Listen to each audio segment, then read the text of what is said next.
Hindi ko alam kung tinatakot lang ako ng isang driver, pero ang sabi niya, naiiwan daw yung kaluluwa ng tao kung saan sila namatay.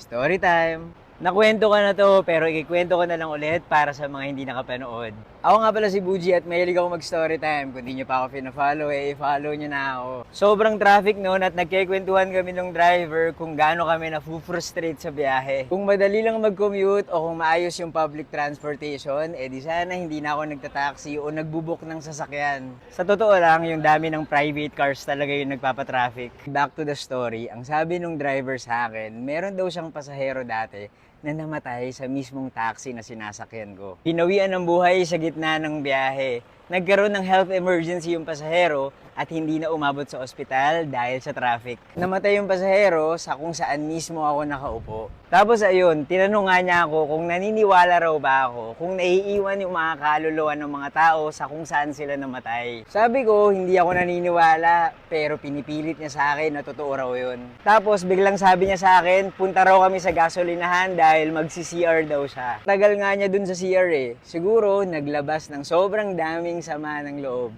Alam niyo na kung ano yun.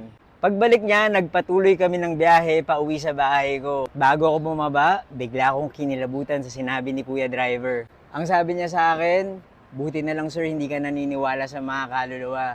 Kasi kanina ko pa nakikita yung namatay na pasahero. Katabi mo dyan sa likod ng sasakyan. Kaya ngayon, sinusubukan ko na lang talaga magmotor o kaya magbisikleta as much as possible.